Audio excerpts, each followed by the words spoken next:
This is the clearest film ever shot of a real, unidentified flying object. 68,000 UFO reports have been filed in this country alone. Skeptics, however, pose an important question. If flying saucers are so common, why haven't we captured one? In a remote New Mexico desert, researchers have discovered a startling answer to that question.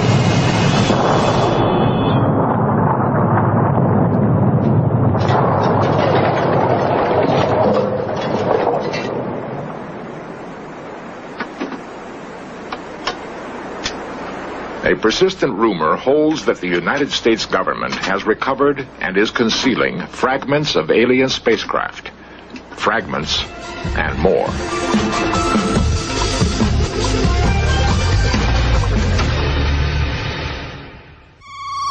Charges of a UFO cover-up began almost with the first famous flying saucer sightings in late June 1947. It's curious. These reports seem to center around areas where atom bombs and rockets were tested. Were alien forces keeping watch on the new weapons we savages had invented? The flying discs became the Pentagon's nightmare. Seemingly, our fastest jets could never come close to their incredible speeds and right-angle turns.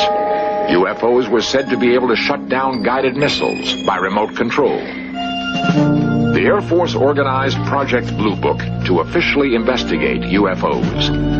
Since its termination in 1969, Blue Book has been alternately praised and damned.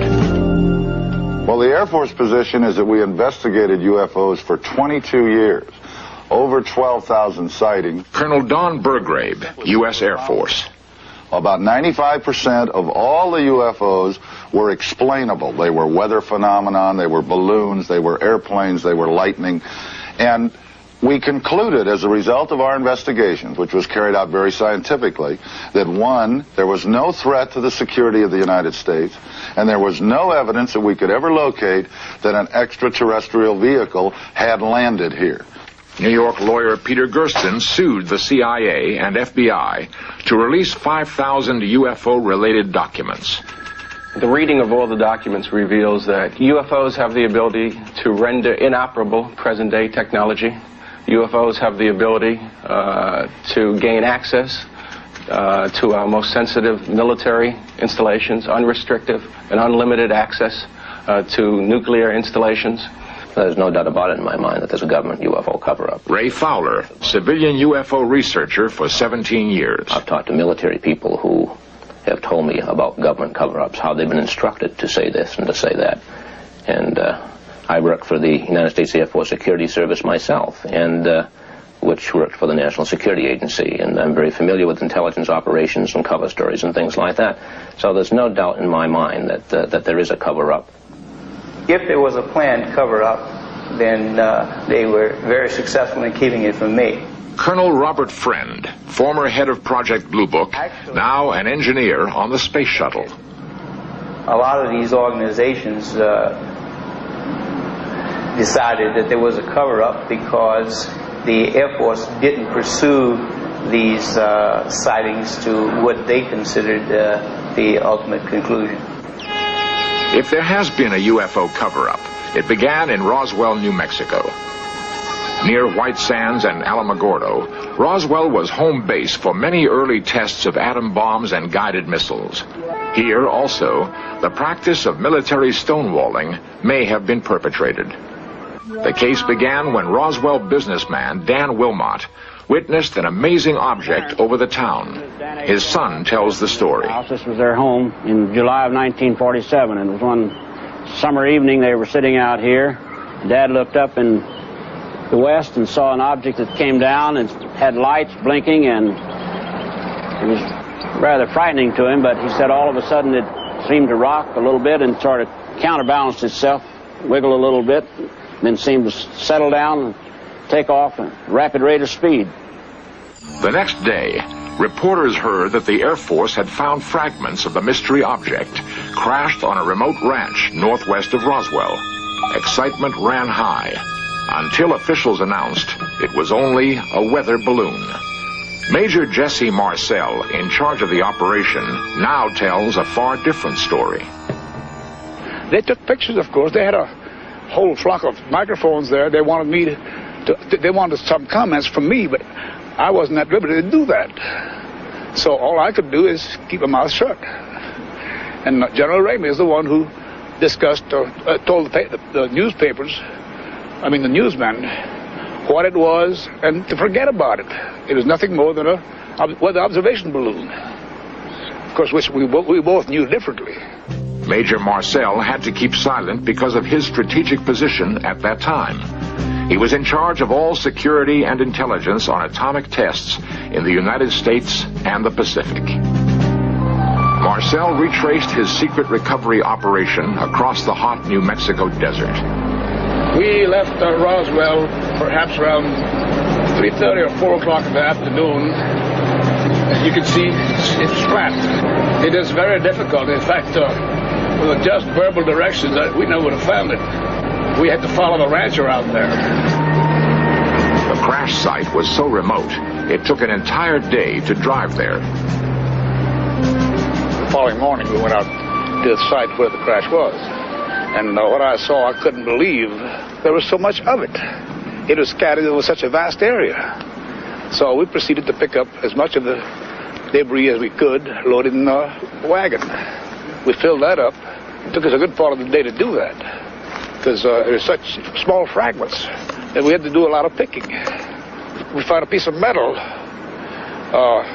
about a 1.5 to 2 feet wide and about 2 or 3 feet long. Felt like you had nothing in your hands. It wasn't any thicker than the foil out of a pack of cigarettes. But the thing about that got me is that you couldn't even bend it, you couldn't dead it, even with a sledgehammer would bounce off of it. So I knew that I had never seen anything like that before. And as of now, I don't know what it was. There is new evidence that the FBI then got into the case with a different cover story. Lawyer Peter Gersten, searching through declassified government documents, came across a mention of the Roswell case. One of those documents related to an incident in Roswell, New Mexico, which indicated that the object which had crashed was an experimental kite. The FBI investigated the incident and determined that it was terrestrial, that it was from an organization which had been doing research in experimental kites.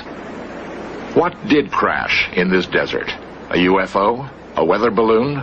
A radar-reflecting kite? It was not anything from this earth that I'm quite sure of, because being an intelligence officer, I was familiar with just about all materials used in aircraft and our air travel. This was nothing like that. It could not have been.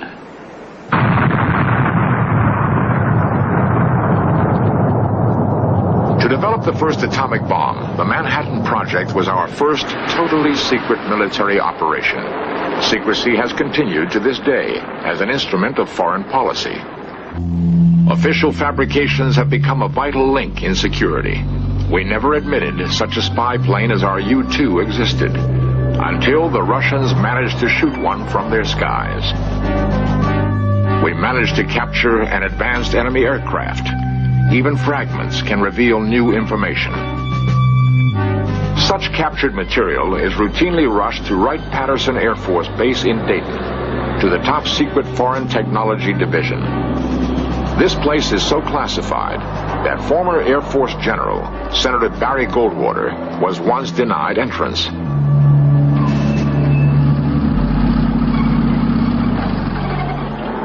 For 30 years, rumors have spread about Wright-Patterson Air Force Base.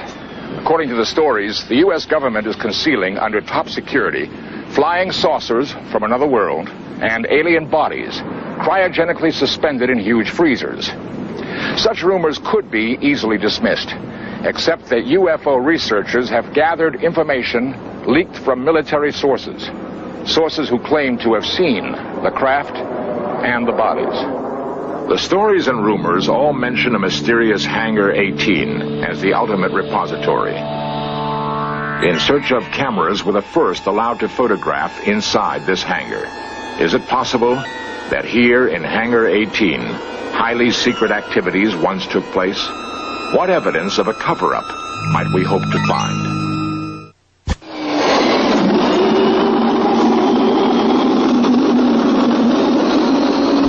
Wright-Patterson is one of the largest and most complex air bases in the world. In the Foreign Technology Division alone, hundreds of secret experiments have been undertaken. Continuing military security has made Hangar 18 a mysterious citadel. Some experts believe that new designs have been created here. Every branch of the military has experimented with flying wedges, flying wings, hovercraft, with an amazingly consistent lack of results. The flying saucer shape was an obsession of aeronautical pioneer Edmund Doak. These rare films show static and dynamic tests of his early models. Doak spent 30 years and $250,000 investigating the problems of circular airfoils. Ironically, just when he seemed on the verge of a breakthrough with his Doak 16 vertical takeoff plane, the Air Force canceled development on his projects. No reason was ever given. NASA tested the H-2F2 lifting body as a prototype for the space shuttle. As with all flying wedges, lack of stability was the single unsolvable problem.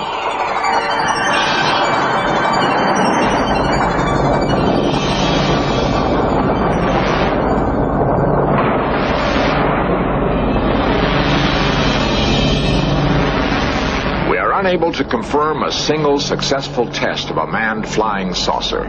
Yet, the effort continues. Why? Does the government have some reason to pursue this quest? A reason they're keeping secret?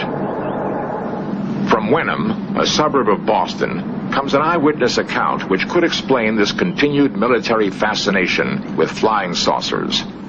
Ray Fowler, one of the most respected civilian UFO investigators, is also author of 2 bestsellers in the field.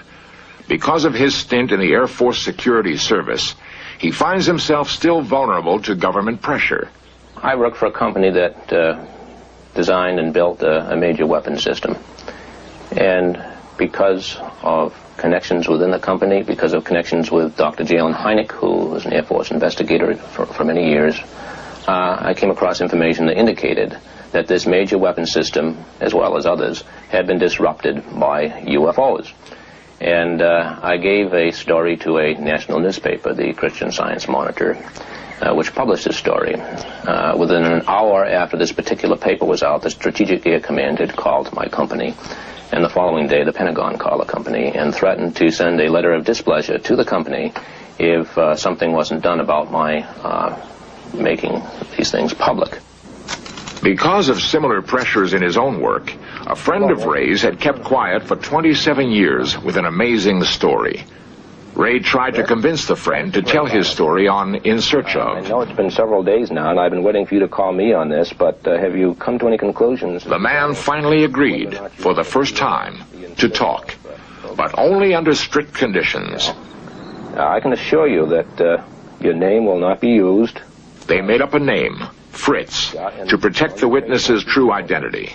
And I think the best place to do it probably would be my planetarium away from the kids and the telephone and things like that.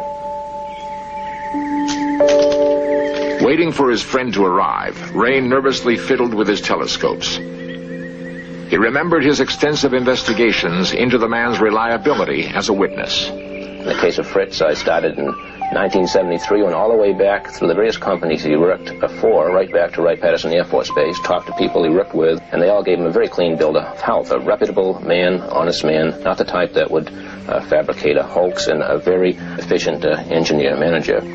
As the man arrived, Ray recalled the years his friend had wavered about breaking an oath of secrecy. He recalled their long arguments about a greater public good. Would the years of patient persuasion at last pay off? So I understand it, Fritz. You were working for the United States Air Force. The story began late one night in 1953 at Frenchman's Flat, Nevada. The man had been working as a consultant on blast effects of atom bombs when he was suddenly ordered to report for a new mission. What happened after that? We were put on a bus, which the windows were all completely covered with curtains and, in some cases, black paper taped to the windows. And we're driven for 3 or 4 hours, and we're not sure just where we were going. Several of us tried to guess where we might have been. We, at that time, came to the conclusion it was in the area of Kingman, Arizona. After getting off the bus, as recreated here, the scientists were taken to an even more remote location.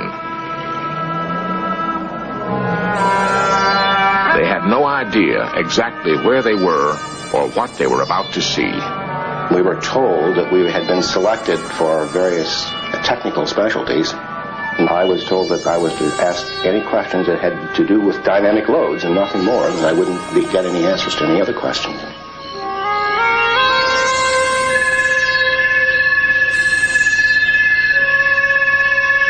It looked like two saucers, I would call it, one on top of the other, inverted, probably 25 to 30 feet in diameter.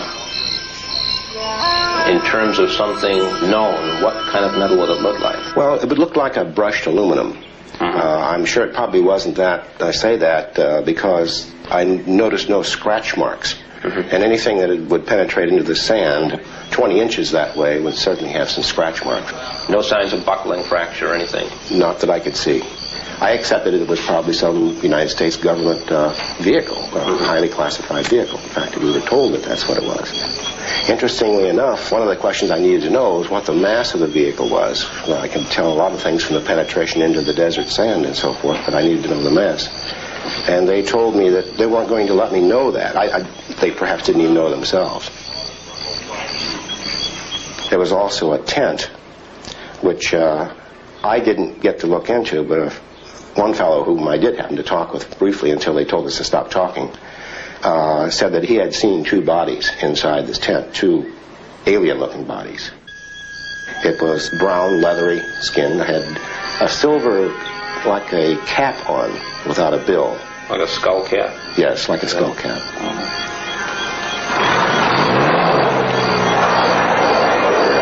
I realized what this really started to mean, but I also at the same time realized probably why the government was keeping it classified. There are a lot of things that could be changed by our culture or religions. There are a lot of things that could be affected by the release of information like that at that particular time. Like many other UFO stories, this also concludes with the recovered craft taken to Wright-Patterson Air Force Base. Cameras are normally prohibited there, but In Search Of was allowed to photograph certain declassified areas. We found there actually are huge freezing chambers inside the legendary Hangar 18. The only knowledge I have of little green men, Martians, or whatever would be from the articles I've read of some of the published novels like Frank Scully's book and things like that. Don Ritter, buildings manager since 1942, claims the giant freezing cells were never used for storage of alien bodies. Building 18 at Wright-Patterson was used primarily for cold soak engine testing, and we had 4 cells in this facility that we would take down to minus 65 degrees Fahrenheit, soak the engine for some period of time, and make the engine starts to test components, engines, and whatever for cold starts. My major criticism is that from way back in the 1947s, there should have been a gradual information release and have the public accustomed to what UFOs are, what we're trying to do about them, and instead they've covered up so long that to admit that they've covered it up, it's almost like another Watergate. Plus the fact, I think they don't have the answers, and if they admitted even what they knew, people would want to know more answers. They don't have the answers to give them. I'm sure they don't have the answers to give them. Based on my own personal and professional experiences, for the last 26 years of wearing this blue suit. And most of that I've been in the public affairs business, where I'm responsible for releasing information to the public. I can assure you on behalf of the Air Force that there's just no truth to that at all. Inside the freezing chambers of Hangar 18, we've examined one small clue in the mystery of the UFO cover-up. Whether it proves fact or fiction, this search for flying saucers has already profoundly influenced our perception of our place in the universe.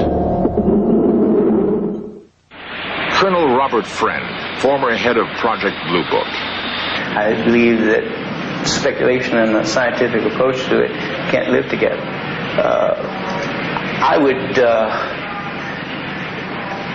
feel that there were, in lots of instances, cases that had potential scientific pay dirt that possibly should have been pursued further. And in that regard, yes, I think that some of the cases had a lot of promise. The Roswell case and the strange story of the man known as Fritz are two dramatic examples of close encounters of the fourth kind. Like the 68,000 reports on record of UFO sightings, they exist in a limbo, halfway between science and speculation. Coming up next, Pappy Boynton and his flyers used some captured enemy planes for a raid on a Japanese aircraft carrier in the Black Sheep Squadron. Then we've got modern marvels with the story of the battle between Tom Edison and Nikola Tesla over electricity systems and how Niagara Falls was harnessed to produce electricity. But stay tuned now for the Black Sheep Squadron here on the History Channel, where the past comes alive. Turns. UFOs were said to be able to shut down guided missiles by remote control. The Air Force organized Project Blue Book to officially investigate UFOs. Since its termination in 1969, Blue Book has been alternately praised and damned. Well, the Air Force position is that we investigated UFOs for 22 years, over 12,000 sightings. Colonel Don Burgrave, U.S. Air Force. About 95% of all the UFOs were explainable. They were weather phenomenon, they were balloons, they were airplanes, they were lightning. And we concluded as a result of our investigations, which was carried out very scientifically, that one, there was no cover-ups, how they've been instructed to say this and to say that. And I worked for the United States Air Force Security Service myself, and which worked for the National Security Agency, and I'm very familiar with intelligence operations and cover stories and things like that. So there's no doubt in my mind that there is a cover-up. If there was a planned cover-up, then they were very successful in keeping it from me. Colonel Robert Friend, former head of Project Blue Book, now an engineer on the space shuttle. A lot of these organizations decided that there was a cover-up because the Air Force didn't pursue these sightings to what they considered the ultimate conclusion. Threat to the security of the United States, and there was no evidence that we could ever locate that an extraterrestrial vehicle had landed here. New York lawyer Peter Gersten sued the CIA and FBI to release 5,000 UFO-related documents. The reading of all the documents reveals that UFOs have the ability to render inoperable present-day technology. UFOs have the ability to gain access to our most sensitive military installations, unrestricted and unlimited access to nuclear installations. There's no doubt about it in my mind that there's a government UFO cover-up. Ray Fowler, civilian UFO researcher for 17 years. I've talked to military people who have told me about government. Has recovered and is concealing fragments of alien spacecraft. Fragments and more.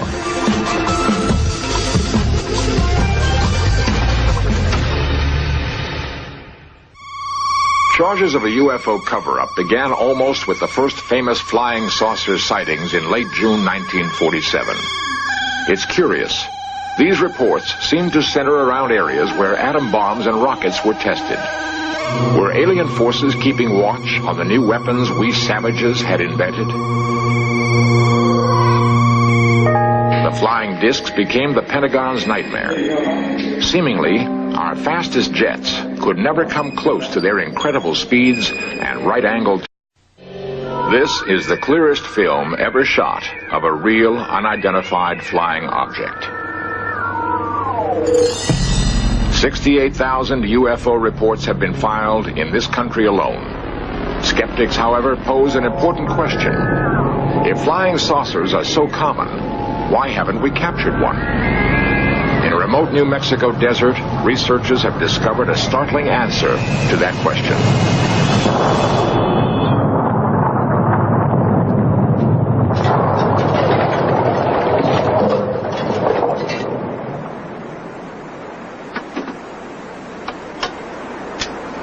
A persistent rumor holds that the United States government